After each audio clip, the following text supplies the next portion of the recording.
ಇಂದೇ ಡೌನ್ಲೋಡ್ ಮಾಡಿ ಮತ್ತು ನಿಮ್ಮ ನೆಚ್ಚಿನ ಶೋಗಳನ್ನು ಆನಂದಿಸಿ.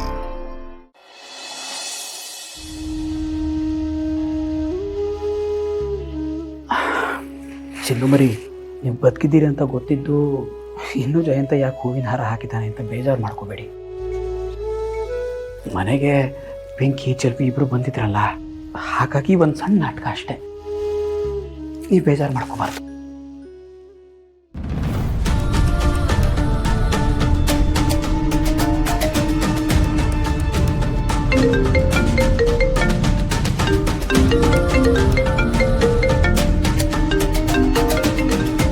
ಇದೇನಿದು? ಇವ್ರು ಯಾಕೆ ನನಗೆ ಫೋನ್ ಮಾಡ್ತಾ ಇದ್ದಾರೆ? ಚಿನ್ನುಮರಿ, ಲಲಿತಾ ಅವರು ಸಾವಿಗೆ ಕಾರಣ ಏನು ಅಂತ ಗೊತ್ತಾಗ ಹೋಗಿದ್ಯಾ? ನಾನೇ ಕಾರಣ ಅಂತ ಗೊತ್ತಾಗ ಹೋದ್ರೆ ಏನು ಮಾಡೋದು? Jayanta, calm down. ವಿಷಯ ಏನು ಅಂತ ತಿಳ್ಕೊಳ್ಳದೆ ಯಾಕೆ ಟೆನ್ಷನ್ ಮಾಡ್ಕೋತಾ ಇದೆಯಾ? ಹಲೋ, ನಮಸ್ಕಾರ ಸರ್. ನೀವು ಹೀಗೆ ಮಾಡಬಾರ್ದಾಗಿತ್ತು.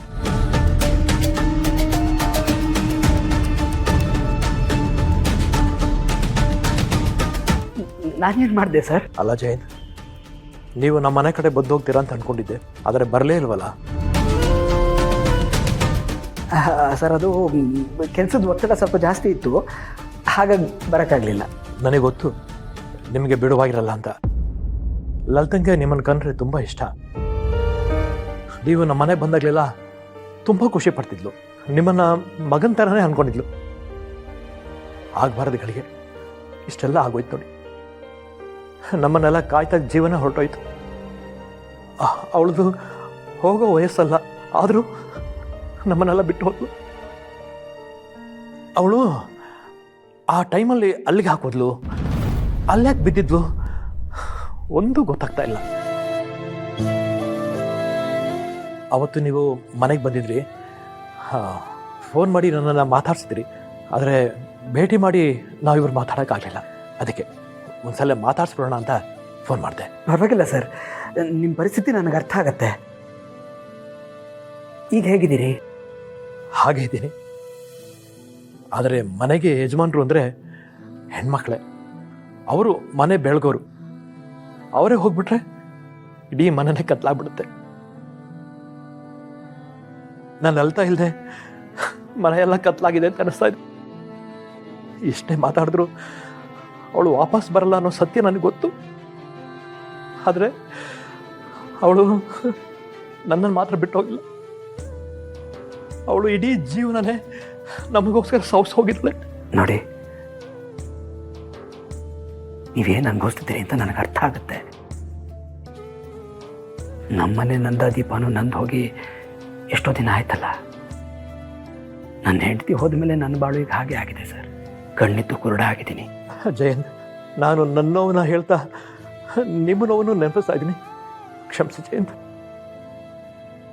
ಬೇಜಾರು ಮಾಡ್ಕೊಬಿಡಿ.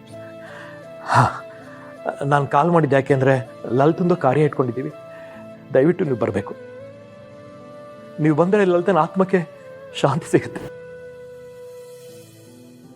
ಸರಿ ಸರ್, ಖಂಡಿತ ಬರ್ತೀನಿ. ಫೋನಲ್ಲಿ ಕರಿತೀನಿ ಅಂತ ಅನ್ಕೋಬೇಡಿ. ನಮ್ಮಲ್ಲಿ ಯಾರಾದ್ರೊಬ್ಬರು ನಿಮಗೆ ಪತ್ರಿಕೆ ಅಂತ ತಲುಪಿಸ್ತಾರೆ. ನನಗೆ ಬರೋಕ್ಕಾಗ್ತಿಲ್ಲ.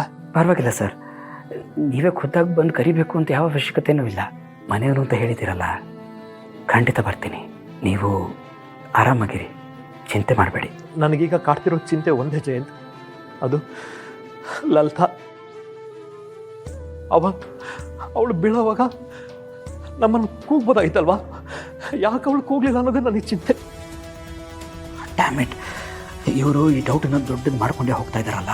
ನಾನೇ ಕೊಲೆ ಮಾಡಿದ್ದು ಅಂತ ಏನಾದರೂ ಕಂಡುಹಿಡಿದು ಬಿಡ್ತಾರಾ? ಏನು ಮಾಡೋದು? ಅಯ್ಯೋ, ನಾನು ಮಾತಾಡ್ತಾ ಇದ್ರೆ ಲಲಿತನ ಬಗ್ಗೆನೇ ಮಾತಾಡ್ತಾ ಇರ್ತೀನಿ. ಕ್ಷಮಿಸಿ ಜಯಂತ್, ನೀವು ದಯವಿಟ್ಟು ಕಾರ್ಯಕ್ಕೆ ಬರಲೇಬೇಕು. ಸರಿ ಸರ್, ನಮಸ್ತೆ. ಸರಿ ಜಯಂತ್, ಹುಷಾರು.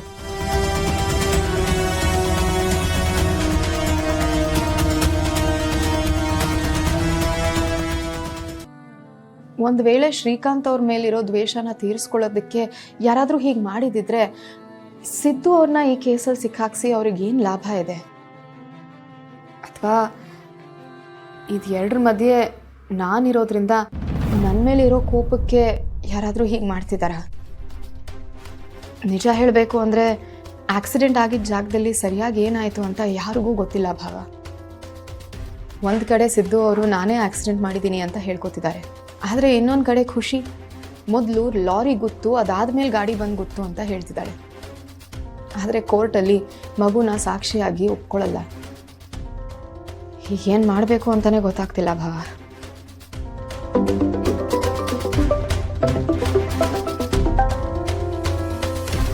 ಹಲೋ ಸರ್, ಹೇಳಿ ಸರ್. ಹ್ಞೂ ಸರ್, ಹ್ಞೂ ಸರಿ ಸರ್, ಹ್ಞೂ ಸರ್. ಭಾವನವ ಲಾಯರ್ ಫೋನ್ ಮಾಡಿದ್ರು. ನಾವಿದೆಲ್ಲದ್ರ ಬಗ್ಗೆ ಯೋಚನೆ ಮಾಡೋದ್ರ ಜೊತೆಗೆ ಇನ್ನೂ ಒಂದು ಕೆಲಸ ಮಾಡಬೇಕು ಕಣವ. ನಾಳೆ ಸಿದ್ದು ಕೋರ್ಟ್ ಹಿಯರಿಂಗ್ ಅದೇ ಕಣವ. ಅಲ್ಲಿಗೆ ಸಿದ್ದುನ ಕರ್ಕೊಬತ್ತವ್ರೆ. ನಾವು ಹೋಗಿ ಸಿದ್ದುನ ಮಾತಾಡಿಸಿ ಅವನಿಗೆ ಧೈರ್ಯ ಹೇಳ್ಬೇಕು. ಈ ತಪ್ಪು ನಿನ್ನಿಂದ ಆಗಿಲ್ಲ ಅನ್ನೋದನ್ನ ನಮ್ಗೆ ಅರ್ಥ ಮಾಡಿಸ್ಬೇಕು ಕಣವ. ಪಾಪ ನಮ್ಮ ಸಿದ್ದು ತುಂಬಾ ಸೂಕ್ಷ್ಮ ಮನಸ್ಸಿನವನು ಕಣವ.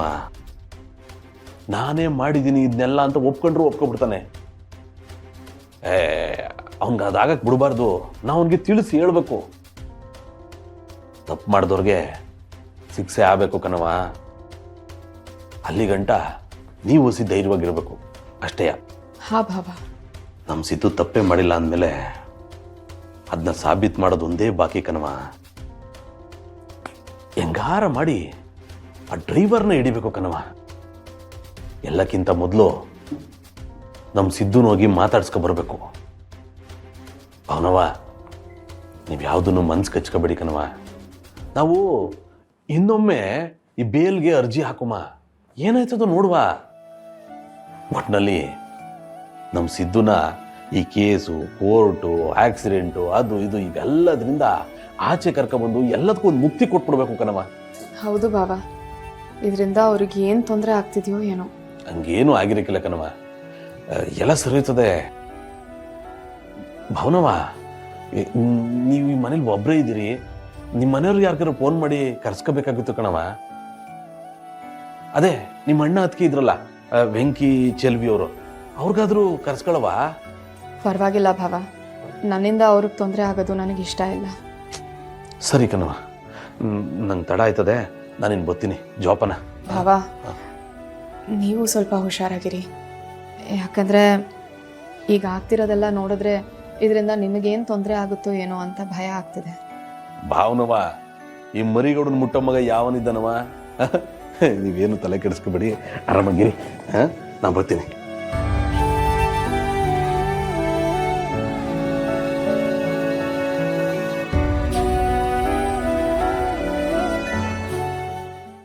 ಲಕ್ಷ್ಮೀ ನಿವಾಸ, ಲಕ್ಷ್ಮೀ